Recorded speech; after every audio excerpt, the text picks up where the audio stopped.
Welcome to Monster. Oh! Nice. I rose up. That was good. Felt it. I'm feeling it. So, you pointed out something very good to me, very observant. So what, you start. Frankenstein not happy. Where is horror this year? It's 2014. There has been nothing. Not a whole lot. Nothing. January gave us Paranormal Activity, the marked ones. Which I didn't see. Skid marked ones. Then we got Oculus. Came and went. Yeah, which I did see. Did you? I did see Oculus. It had some issues. The quiet ones, that came and went so fast, there was no chance to see it. I DVR'd some shows that have commercials for that. Oh, so, really? like, recently I'm watching, I'm going, oh yeah, that movie. So, I've been spending time trolling around Netflix and on-demand, nothing. Not a whole lot of new stuff. No, I'm like watching stuff from like, 2012, just to, fill the gap waiting for something. And there's so much crap. It's funny because I've said this before, I miss the video store. There's some reason why I will drive to a video store and spend $4 to rent a video. But I don't know, maybe it's the shopping experience of, hey, let's try this one, let's try that. You get a few. When I'm pay-per-viewing them, I'm so much more skeptical. I'm like, it's going on my bill later. Yeah, I don't know what it is, so I'm so much more. And then it's very hit or miss. So we try and sift through the stuff for you guys, like we said. We've been sifting. So we're gonna bang through some movies we watched. I got mine on my list here. I got mine in my head. Okay, well, right in here. One is new. Well, new when we're filming this. I don't know how long until it comes out, but there's one on Netflix called The Returned. Which, when Jack told me The Return, I thought he meant the French miniseries about. It's about people who have died throughout the last 50 years who all come back to the same French town alive and not knowing that they died. That is not what I'm talking about. No. This is a movie. It is basically there's a zombie virus outbreak, and then years later they have a vaccine, or not really a vaccine, like a cure, that if they catch you early enough, they can bring you back. You still have the virus, but it's at bay. So you're called one of the returned. And you have to take this serum every day. And if you don't, you'll turn into a zombie. Is it American? It is American. When did it come out? Do you know? Recently. Like, really? Is it on Netflix? It just came out on Netflix. Oh, well, I gotta check it out. The lead actor in it reminds me of the guy from Coldplay, like visually. That's how I know you're gay. Like Coldplay. Crocheting. So, worth watching. Yeah. High concept, maybe not the best execution. High concept usually takes a budget to execute properly. And they've got a good budget. High school me would hate this movie because there's not a lot of zombie in it. The zombie is present in the story, and it flashes once in a while, and then kind of at the end there's some stuff. But it's really more the story of, they kind of paint there's prejudice against people who are the returned. So there's, like the X-Men is analogous to prejudice and stuff. It's the same thing. It's just kind of like The Battery, a zombie movie with very few zombies. The Battery is a better movie than this. All right. With a less budget. But this is a pretty good movie. It's worth a watch because it's interesting. However, it kind of drags a little bit. All right. So, whereas some other movies I've watched, they maybe not have been the best movie in the world, but they got in and out, and I was entertained. Right. This one, there's sort of a little bit of a, okay, get to it. But then the ending is pretty good, so I would... Would you give it 2 thumbs up? 1.5? 1? 1.5 thumbs up. 1 and 1 thumb with a hangnail. Yeah, like it's a good, for the amount of crap that's on Netflix, it's one of the ones to watch. By the way, there is a ton of crap on Netflix. Be very careful. Although the beauty of Netflix is, you just go, like 10 minutes, oh, this is horrible. Yeah. And you just click it off. This one's worth watching on Netflix, so I would say watch it, but it ain't going to be no Dawn of the Dead to you. Like, the remake or the original? Either one. But it's good production values. Good. They have a budget. It's well acted. Right. All right. But it's just a little talky, good stuff. It's a lot of angst. People with angst, freaking hate angst. Get rid of angst. Unless angst comes with fire and bullets, like Caesar when he took over the planet of the apes. Where there is smoke, there is fire. That's the kind of angst. I want ape angst. So yeah, I think you'll like it. I think you'll like it. All right, I'm gonna check it out. But there's other movies I'd watch first, but for Netflix, another one I watched. It's not on Netflix. Switchblade Sisters. That's on my Netflix queue. I didn't know that one. Yeah. A Rare and Pleasant Stranger. There's a movie that I had to watch it. I knew. Here's the thing: you read reviews, right? I looked up this movie and it got destroyed by one guy, but then there was a link to another guy on this website review, and he loved it. All right. It's very strange. So you had the '80s Fright Night with Roddy McDowall and Charlie Brewster. And there was a sequel to that movie that Charlie Brewster and Roddy McDowall were also in. Yeah, which was not good. Which was not good, but it was a female vampire. Then fast forward to a few years ago, they remade Fright Night with Colin... Which was... Whatever his name. Oh my God. I almost said Colin Farmer. I was like Colin Firth. Colin whatever his name is. The remake was good. Yeah, it was surprisingly. Yeah, as far as vampire movies goes... like it. Yeah, I didn't want to like it either, and I was like, okay. You can't replace the guy from Herman's Head and friggin' Married with Children, Marcy Darcy. Yeah, and Chris Sarandon was awesome. Yeah. I mean, listen, we'll talk about this in another episode, but Fright Night's one of my favorite vampire movies of all time. So, so they remade it, and it's pretty good. Definitely worth watching. Yeah. Now there's a sequel to that, Fright Night 2 New Blood or something like that. But it's not a sequel to that movie. It's another remake of the original Fright Night story. Christ. But it takes place in Romania. Jerry Dandridge is now a woman. Okay. It's Charlie Brewster, Evil Ed, and Amy. Right. And they're students of this woman who teaches like night school in college. In Romania. One great thing they did though, the Peter Vincent guy is like a Josh Gates guy from Ghost Hunters, and Fright Night is like a Ghost Hunters show, which I thought was better than the. I'm gonna go take a look at these vampires. You know, in the Fright Night remake recently, they made Peter Vincent a Vegas guy, like a Chris Angel kind of guy. Yep. I like the Ghostbuster or Ghost Hunter guy a little bit better, although the character of Peter Vincent isn't that great in this movie. He's probably the most neglected character. But he has one or two. Roddy McDowall is angry right now. Roddy McDowall was I mean, first of all, there's big shoes to fill. That's 2 Roddy McDowall mentions in this, by the way. Yes. Where there was smoke, there was fire in Fright Night. Where there is blood, there is crap in Fright Night 2. Mrs. Brewster. Oh, God. The vampire is played by this woman who was on Dexter, like season 2 or something. Smoking hot. The brunette that he killed in like Paris or something that he was dating? Yeah, I think so. All right. Like really exotic. Yeah. Okay. Good casting. Here's the thing. Not as bad as I thought it was going to be. Because it actually, it follows sort of a formula that was comfortable. Right. That I was like, you know what? The only reason I give it less points is because I paid to see it. If it had been a Netflix movie, I would have been like, okay. It was stupid. I didn't expect a lot. But because I had to drop a couple of bucks for it, I was like, yeah. Because it doesn't tread any new ground. It changes the story. It latches onto the Elizabeth Bathory thing. Bathing in virgin blood. It's got a few good moments. It's got some really stupid stuff. But the whole reason, you're like, why didn't they just sort of change some of the names? And then again, maybe nobody would watch it because it's not called Fright Night. Lazy.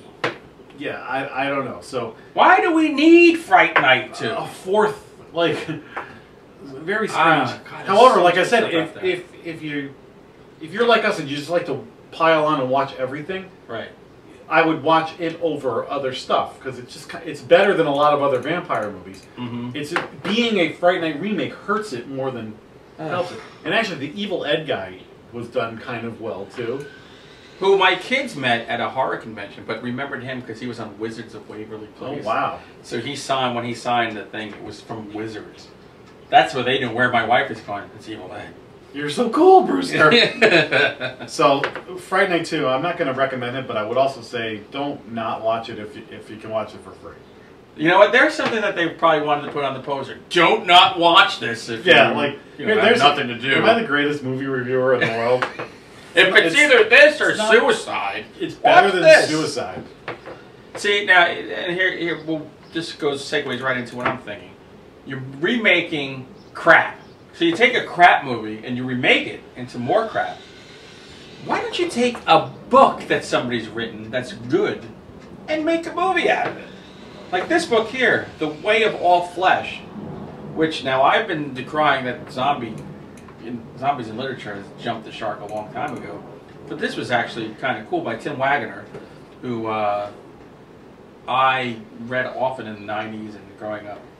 And was a big fan, and now he's part of the Sam Hain crew, so I got to hang out with him when we were at Horror Hound. This is about it's post-apocalyptic, so the zombies have already done their thing, and there's a guy who's a zombie who doesn't really understand he's a zombie. Oh. He sees other zombies as regular people, and he sees regular people as creatures. Oh, so his perspective is off. And then there's his sister, who's one of the survivors, who's kind of like this stone-cold killer, who sees him.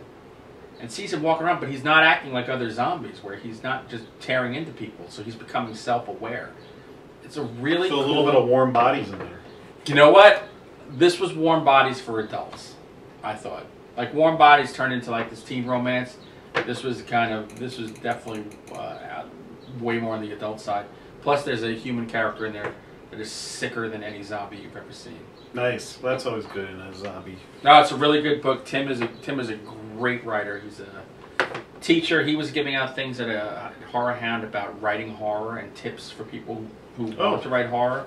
I think he has it posted on his website too. I'll give Jack the website. He could put it right on there. But really, check out The Way of All Flesh. In fact, check out anything by Tim Waggoner. The guy is just one of the best writers in the business. Cool. And make a movie of it, for crying out loud. Jeez. Well, yeah. Why are there so many remakes of things when there's so much source material? Or make a movie of the Monster. That would be great. Somebody should make a movie of The Devil's Rejects. I think one was enough of that movie. Somebody should make a remake of Embrace of the Vampire. Oh, wait! That was done. Stay away. Do not watch the sequel, the remake, or whatever, Embrace of the Vampire. This is the greatest thing ever put on film. Like, who cared about the plot? You just want to see Alyssa Milano. Oh, no, I fast-forwarded through that movie, but... Exactly. But my dad got me this. Because he knew, I know how you like Alyssa Milano. I gotta get that on Blu-ray. We got time for one more movie? Yeah, go for it, man. I watched this movie because I saw the thumbnail on Netflix a million times, and then I read about it, and I was like, all right, I gotta watch this. It's called Twixt. It's in the vampire listing. Francis Ford Coppola presents. That's what hooked me. I was like, wait a minute. Francis Ford Coppola made this movie? He drinks a lot of wine now. Just keep that in mind whenever you see one of his new movies. Val Kilmer's the lead. Mm-hmm. Bruce Dern, just nominated for an Academy Award for Nebraska. Yeah.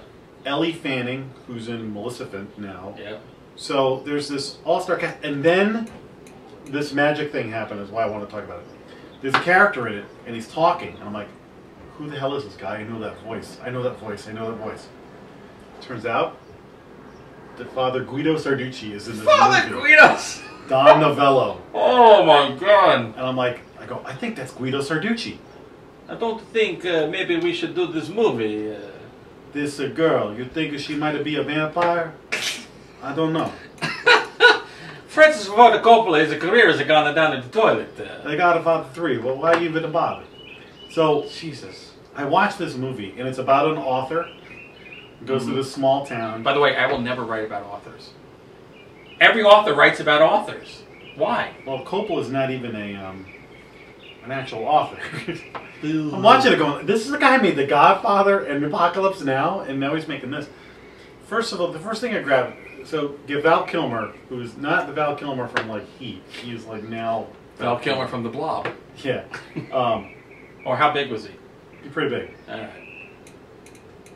He goes to this small town to do a book signing. This is why you should watch it. Like, and nobody is coming to.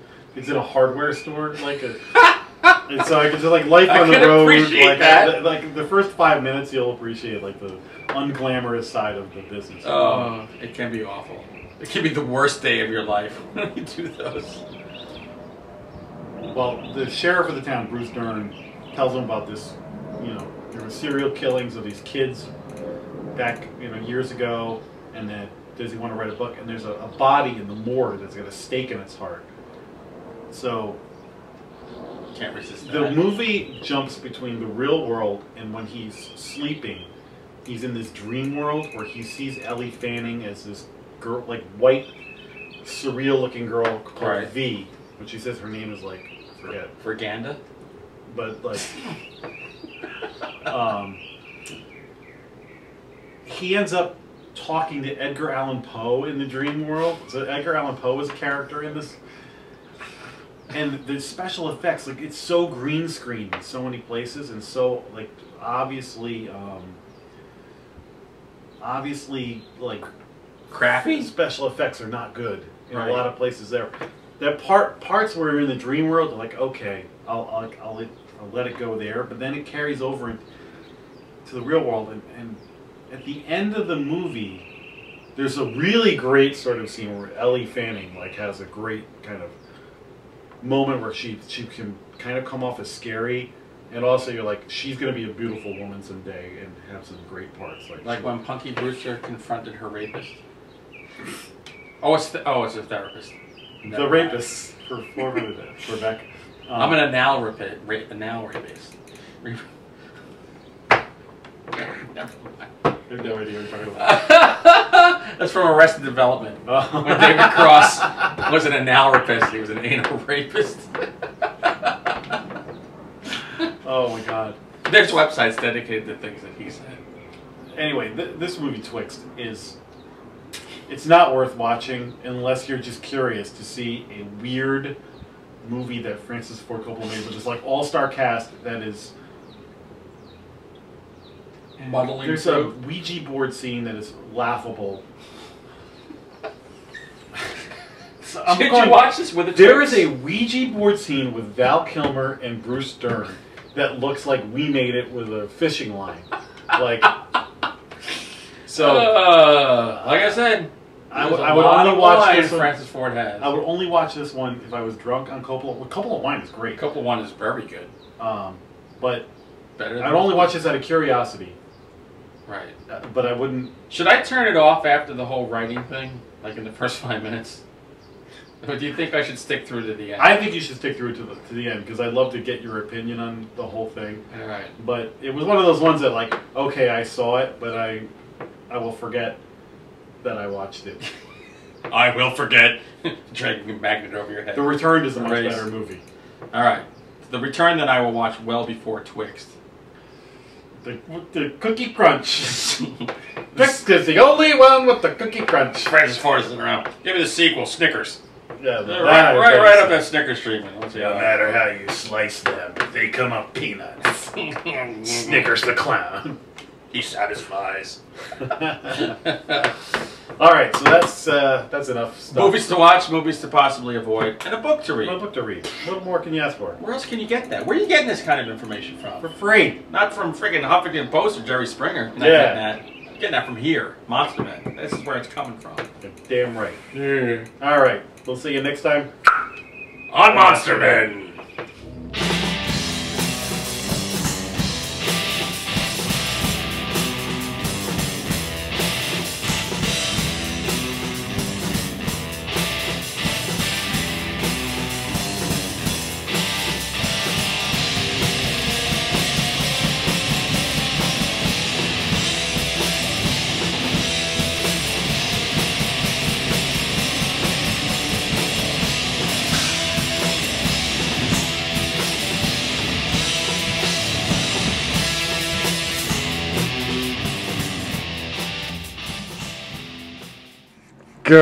Arg.